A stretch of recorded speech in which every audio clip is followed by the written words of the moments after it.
Welcome to Mental Health Monday. My name is Mick Coyle. Coming up on the programme this week. And that's why one of the worst things about Christmas for me, again, very, very first world problem, is Secret Santa.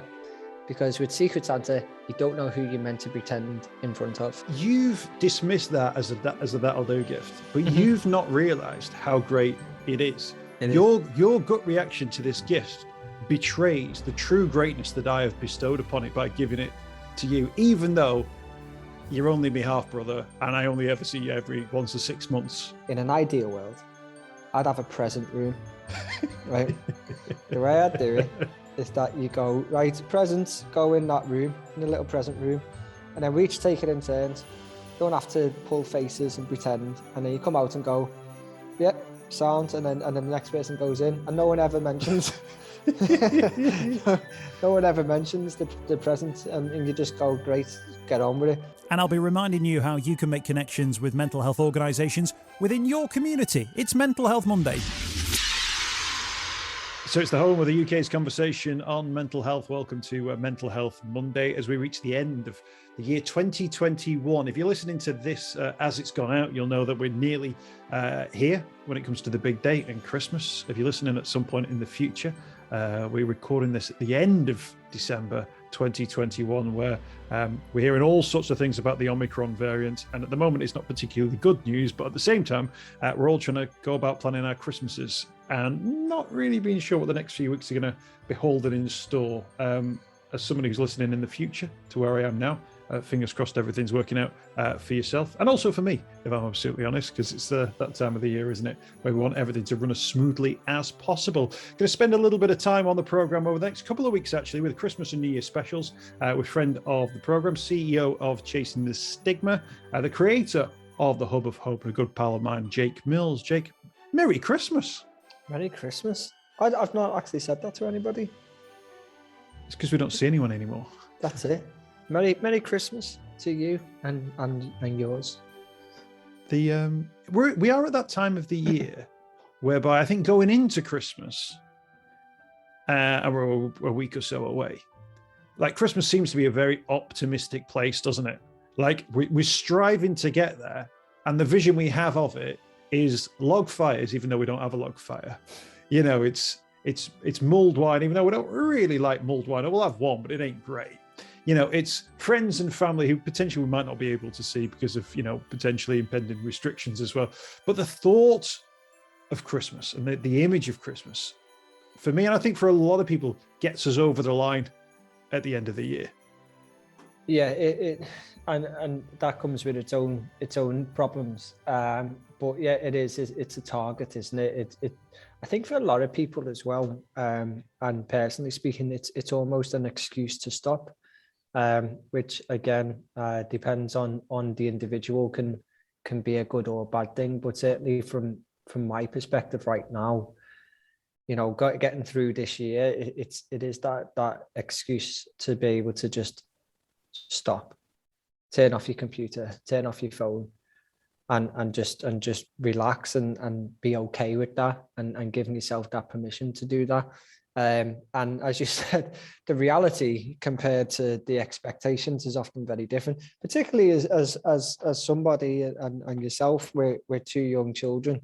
You know, I think to myself, I'm going to be able, no, what I'm going to do, I'm going to read, I'm going to read a book. And then in reality, you know that you can't look at a book for more than 2 seconds without, you know, a child climbing on you. But the thought alone is enough to get you through, and just that's where I'm at right now, is just let's just get there. It's funny as well, isn't it? Because the only other time of the year we probably do that is I'm guessing our summer holiday, if we've been able to get there. And we come back from our summer holidays and you go, oh, it was amazing, it was great. And it was like, well, what did you do? Nothing.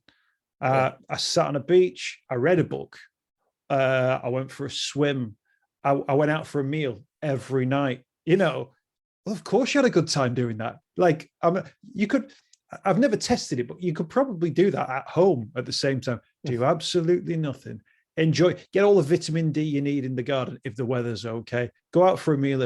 We don't give ourselves those moments, and I feel like to a certain extent, almost as a society, we lurch towards these sort of moments, don't we, of relaxation. And I think if it then doesn't go according to plan, there's a huge amount, I think, of disappointment and almost sometimes a literal, but a metaphorical hangover to that as well. You know, that if Christmas is a disappointment, or if, you know, like for instance, how much do people drink at Christmas? And everyone associates the first sip of the Prosecco or the first glass of beer, or they don't think about the 14th one 3 days in with, you know, the family round and they're getting a bit leery, and we don't think about that, do we? But actually those things have consequences too that affect our state of mind through that period. I think the point that you're making there is again about permissions, giving ourselves that permission. If you're at home, you don't necessarily give yourself the permission to stop, because you'll think, I need to paint that wall, need to do that, I need to do the washing, need to do all this stuff. And even, you know, we've gone through a pandemic where we've had to have holidays at home. And I don't know about you, well, I do actually, but my holidays from work at home was although there's some enjoyment in doing the garden, but it was doing jobs.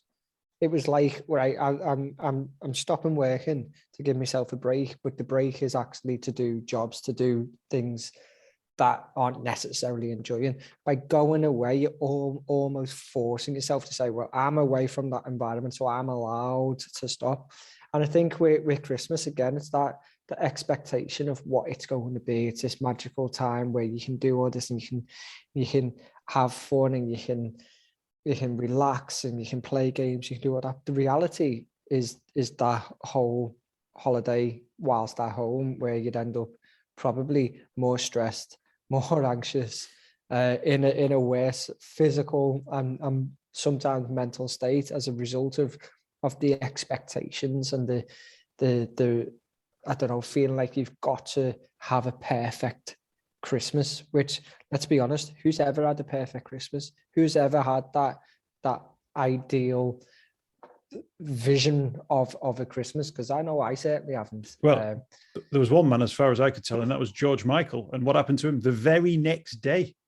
Yeah. The very next day, she gave it away. Boxing Day. Didn't even wait till the 27th. Boxing Day. That's harsh, isn't it? I like this is a strange thing to say. This is a strange question to ask. Do I actually prefer Boxing Day to Christmas Day? Because essentially Boxing Day is the same day as Christmas Day, but all of those potential sort of flashpoints, things that could go wrong, bits where you've got to be on it, actually don't exist. But the food's still there, the gifts are still there. The permissions you can give yourself can be much more relaxed, I think, on Boxing Day, because you think, right, I've done it now. I've done Christmas. I think I do enjoy, not necessarily more, but I'm glad that it's there. It's like a little sort of respite from Christmas, which I enjoy at the same time. But if Boxing Day wasn't there, you'd be like, that was a little bit full on. It wasn't exactly the most relaxing day in the world. No, I think Boxing Day it's still Christmas. Whereas, 27, 28, 29, that you go, oh, that's gone. Now, Boxing Day is still Christmas. And I agree, there's less pressure. Also, I might have mentioned this to you before, but this might sound really, it's first world problems, absolutely is. But something that I am very uncomfortable with is opening presents in front of people. I don't like it. And in an ideal world, I'd have a present room, right? The way I do it is that you go, right, presents, go in that room, in a little present room, and then we each take it in turns, go in, open your presents, and then you open your presents on your own. Don't have to pull faces and pretend, and then you come out and go, yeah, sound, and then the next person goes in, and no one ever mentions no one ever mentions the present, and you just go, great, get on with it.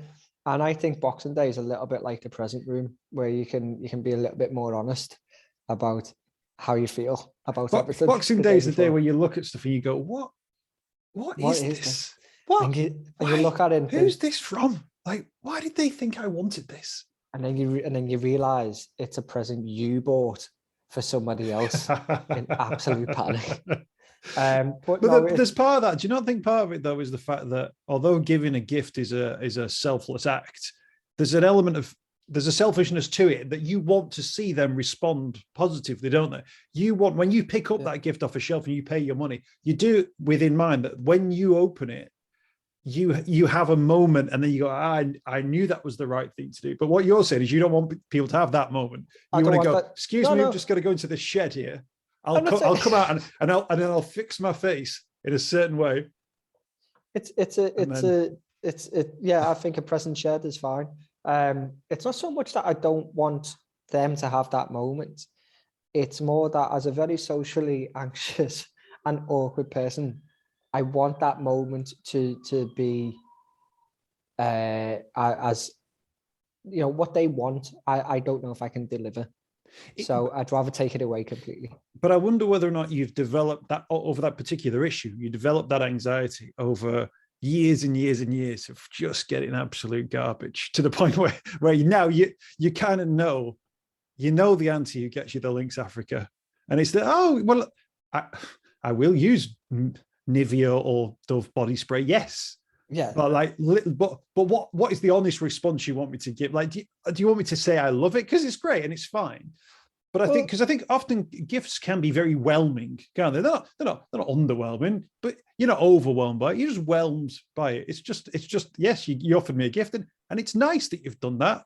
Well, my birthday was a week ago, just over a week ago, and my auntie got me a present, which she wasn't there when I opened it, and it was a barbecue set. Was that because you were in a shed at the time? It's because I told her she was in the living room. She said, "Wait outside," and I'll go. No. And it's a barbecue set, which is a lovely gift. Great. Not for the 5th of December, but a nice gift all the same. It was a whelming gift where I was like, okay, I don't know how to react to this. And that's why one of the worst things about Christmas for me, again, very, very first world problem, is Secret Santa. Because with Secret Santa, you don't know who you're meant to pretend in front of. So you're now in a room with a number of people, particularly if you're in a Tory party, a lot of people in a room doing Secret Santa. And what you have to do is you have to pretend to every single person in that room because you don't know who got you this really disappointing gift. So you now have to pretend to every single person. It's genuinely like I am making a joke of it, but I absolutely cannot stand those moments. I hate them because I just feel like there's so much pressure on it. So yeah, there we go. There's I think there's the thing as well about gifts. How many gifts that you buy at this time of year are gifts where you go, perfect. I've got right. Yeah. And how many gifts that you buy are at best, that'll do. Because I think we are a nation of that'll doers. Like, I need to get something for someone and this'll do. And like, you don't look at something and then go, or you don't think, remember when we went, for that weekend away and they said they always needed a such and such a thing. And I found like a handcrafted version in a Parisian market, something that'll go, this is amazing. This is exactly the thing. Instead, you go for the that'll do. And you kind of go, that's tick to box, which on my list says I need to get that person a gift. I think we do it. And I don't think that's necessarily wrong with that. Because I think if you had to invest emotionally into every gift, like you literally wouldn't have any emotions left. But I think that's almost, I think, where we are with gifts at the moment. Gift giving, it gets to the point where you get to the that'll do's because you're just thinking, right, crank them up and let them out. Come on, get them wrapped and get them given. I'm there right now, to be honest with you. I think most people are. And every year, I think I need to know what I'm going to like pay attention. I'm going to write notes down to what they want and stuff. But then what I do is I then like double down on the that'll do gift and try to make the that'll do gift seem like a more than a that'll do gift. So when you give a that'll do gift, and often the reaction is, that's good. And then you put it down. I mean, no, just pick it up again because have a look actually what it does. And then I try to really ham up how good that gift was, but it was just a that'll do gift. And what I'm doing there is the exact same thing that I hate other people doing. But sometimes you've got to almost justify the that'll do gift. Yeah, because that's the thing of saying you've dismissed that as a that'll do gift, but you've not realized how great it is. Your gut reaction to this gift betrays the true greatness that I have bestowed upon it by giving it to you, even though you're only my half brother and I only ever see you every once or 6 months. But at this moment, now I'm going to tell you why you're wrong. It's absolutely a that'll do, but I don't want you to react to it as a that'll do gift. There's often sort of stats that come out around this time about phone calls that go in to organizations like Samaritans, and I'm sure you see it with the Hub of Hope, Childline, the same, that through that month of December, those stats around anxiety and depression, they're right up there, like peaks that happen in that Christmas period. And I wonder whether or not actually there's this sort of presentation of what Christmas is, or what you're supposed to think it is, and a disengagement from a lot of people who don't feel that sense of warmth, or don't have, a collective bank of great Christmases to lean back on, to think, oh yeah, this is when all these great things happen. Equally, the isolation and loneliness always comes up at this time of year, because there's an assumption that, and I grew up in a Catholic family with not literally hundreds, but I've got 27 cousins, I think, so with aunties and uncles, and I've had, for a long time, all my grandparents, or most of my grandparents were around, just grandma's around now. But there was always that huge family sense.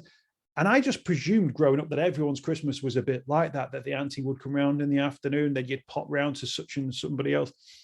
I've got friends now who will see their mum and dad. As an only child, will go and see their mum and dad. There's no aunties and uncles come. There's no there's no other siblings, and they will sit and they'll have a meal in the same way they'll have a meal, on Easter Sunday or on their birthday. And you think, oh yeah, it's because everyone's life is different. So this idea that Christmas will be the same and mean the same to everybody is wrong right from the off, isn't it? But I think we have this perception, and it comes from TV adverts, doesn't it? It comes from visions of what Christmas looks like. The reality, and this doesn't have to be good or bad, can be very different for many different people. But we also need a sense of understanding, don't we? That for a lot of people, if it isn't that, we don't want them to feel like that's wrong, or that they are isolated as a result, or that they can't engage in what Christmas can be about, if it's a Christmas that works for them. And those stats, they just seem to show, don't they, that actually there is a disengagement between what Christmas could be and how people actually genuinely feel about it.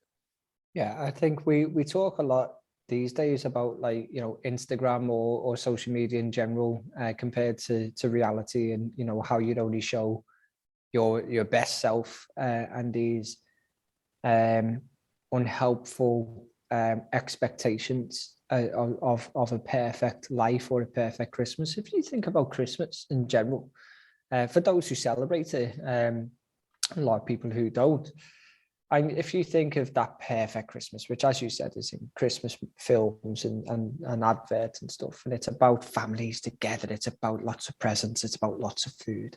If you think about people who don't have a family, or are bereaved and have lost somebody, people in poverty, people who can't afford to even feed the kids, never mind buying presents and all these expectations, Christmas can be an extremely difficult time for a lot of people who feel like, and a lot of people do, put themselves in a place of very often debt, and in a really unhelpful position, maybe overworking and putting themselves in a really difficult situation in order to meet these false expectations.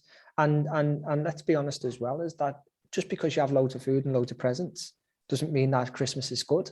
It doesn't mean that Christmas is even enjoyable. But it is these expectations that I'll be honest, I think a lot of people, myself included, are guilty of trying to aspire to this expectation. We're at the stage now where we're looking at the gifts that we've got the kids, and we're thinking, oh, is it enough? And it absolutely is enough. It absolutely is enough. But we still think that, because we think, my kids are 6 and 2. It's absolutely enough what they have. And I don't know what it is inside us and in our minds that we have to get more, because why? But that's what they expect. They're going to be happy.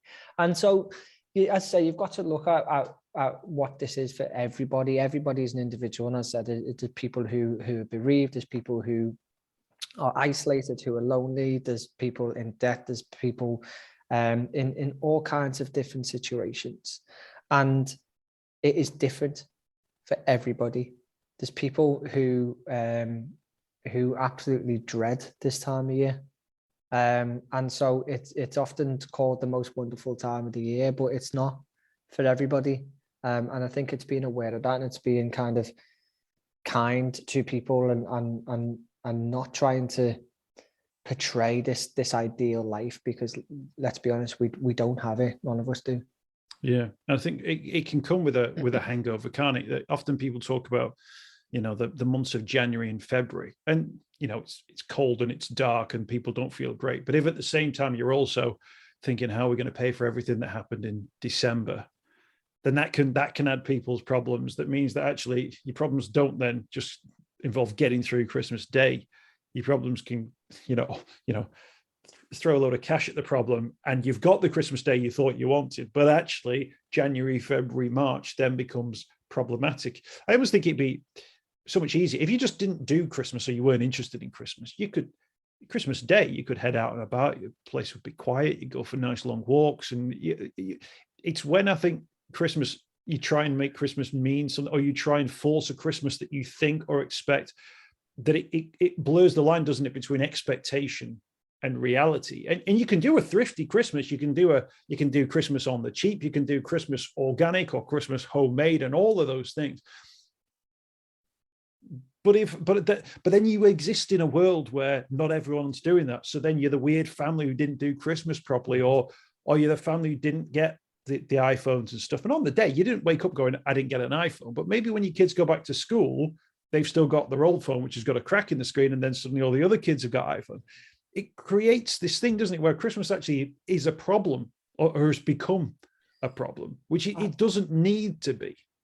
No, absolutely. And there's a whole host of examples, because even like if you think about what we've talked about, I think we've said already, Christmas about food, it's about drink, it's about all this thing. What about those with eating disorders? What about those who with addiction and alcohol dependency? What about people who rely on a routine, who suddenly that routine is gone because everyone closes down for Christmas? There's a lot of different examples there of why this can be such a difficult time for people. And I think what I've learned over the years, as a person, as a dad, but importantly as somebody who's working within mental health now, is that it's so important just to be comfortable this time of year. And by that, what I mean is you don't have to live up to other people's expectations of Christmas or just generally. You need to make Christmas what it is for you. And you know what? If that is just that Christmas Day is just Saturday, then absolutely just have a Saturday, have a nice Saturday, make your Saturday the best Saturday you've had in the year, or make it just a day when you watch films and don't leave bed. That is absolutely fine. And I know it's easier said than done because of the expectations of others and possibly family members and people around you who maybe are putting that pressure on you. But make Christmas or Saturday, whatever it is that you want it to be, what's going to be the best thing for you. Yeah, no, absolutely. And I think it's great that to do your own thing, because I mean, it even happens with that. Oh, man, this is so tedious even mentioning it, but like, is Die Hard a Christmas film? Like, it don't matter. It's like, it's a film that's on at Christmas or it's not at, like, it doesn't matter. But I think we almost have this thing, don't we, where there's an image of Christmas and like everyone has to have their, like, people will go, what do you mean you don't have Yorkshire puddings on your Christmas dinner? It's like, no. And it's like, oh, aren't everyone's Christmases exactly the same? Like, well, actually, no, they don't have to be. I quite like that. You don't answer either of those questions about whether or not it's right to have Yorkshire puddings on your Christmas dinner, or if Die Hard is a Christmas film. It's entirely up to you. Keep your opinions to yourself. You don't even need to share them. But I think we need to be mindful of and this comes back to the me time. What do I want this to be for me? And how am I going to sort of work my way through this situation for good and for bad as well? Yeah, and I think there's an element of honesty, which can take a great amount of courage to have honesty with people who are close to you. But I think if you're honest with yourself and you're trying to be honest with people to say, I don't want to do that, or I want to just have time on my own. And if you are having to go to family members' house, or you're having to be around people and it's a bit much, then schedule in time for yourself. That there's often a lull, isn't there, in Christmas, when maybe after dinner or there's a certain time when everyone may just kind of have a little snooze or just sit down. Take that time to be on your own, to go for a walk, to go out and just do what you need to do. So even if you have to go and be around other people, even if you don't want to, schedule something for yourself. Try to have that time for yourself, because it's so important. It can be so overwhelming. And I think if you can have that honesty, it's really important to do that. Absolutely. In next week's, in fact, there'll be 2 weeks' time of episode for the new year. We'll talk about the year of Chasing the Stigma and the Hub of Hope as well. But just to wrap up the Christmas special, I just wanted to mention a tradition which I cannot in any way, shape or form understand or believe that I will ever buy into. And it's only something which I think has emerged in the last sort of 4 or 5 years, but it may have been going on longer and I've just been blind to it. And that's when you see the advert for the Boxing Day sale that starts at 5 a.m. on Boxing Day. And then you catch the news at 10 o'clock at night on Boxing Day or whatever. And there's a report, and it's people who must have cut short Christmas Day. They must have got to 7:30 on Christmas Day and gone, right, sorry, family, sorry, gifts, sorry, Mrs. Brown and her boys. I've got capitalism to deal with it. I have got, there is something I've got. I don't know how badly you need the thing in the shop but you think, right, I'm going to set the alarm for 4:15, maybe. I'm going to get to this retail park or high street. And it's fun. And I understand that sometimes people want to, get the bargains to their one chance to get it. But that idea of cutting short something as not sacrosanct as Christmas Day, but a one day where you kind of go, it's Christmas Day and Boxing Day, bank holidays. You don't have to do anything. You don't have to go. But they go, no, my choice, the thing I want to do is that. And I just think that is commitment to wanting to spend money. But I've never got anywhere. Does that still happen now, or do you think the internet is killing the camping to queue? Well, maybe if that's what someone wants to do, maybe they'd make it part of the tradition that they take maybe they have the Christmas pud outside Curry's. Maybe that's what they do. But the thing is as well, the shops, they know that demand is there, so they're going, let's just open even earlier. Yeah, let's do 4 o'clock this year. Let's just stay up. But there's obviously a sense that's a thing. And I just think, just stay. If there's a couple of days where you can surely stay in bed or even just have a movie day or whatever, it's Christmas Day or Boxing Day. But those people. No one slags you off for having Yorkshire pudding on your Christmas dinner. But maybe they do.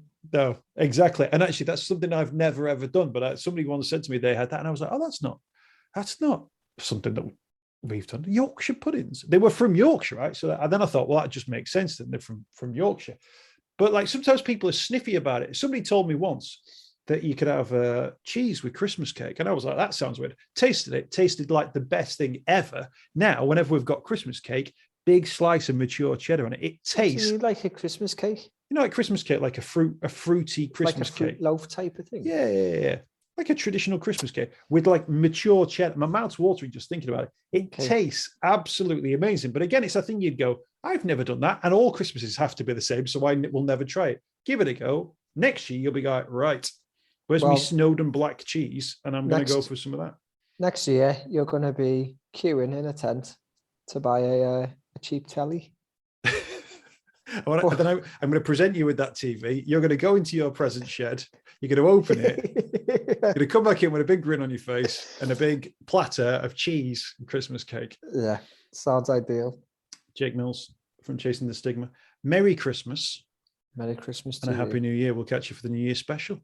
Thank you very much. I hope you've enjoyed this week's podcast. Thanks for checking out Mental Health Monday. My name is Mick Coyle. You can find me on Twitter at Mr. Mick Coyle. You can also find me, Mick Coyle, on Facebook as well. Don't forget, if you want to speak to somebody about your mental health, you can do so. The Samaritans, free to call on 116 123. You can find mental health services where you are. Just look for the Hub of Hope. Type in your postcode. It'll find those mental health services close to you. And for support in a crisis, you can text SHOUT to 85258. That's if you're experiencing a personal crisis, you're unable to cope and need support. Shout to 85258. That's a text line. Do get involved in those services. In an absolute emergency, always remember the number to call is 999.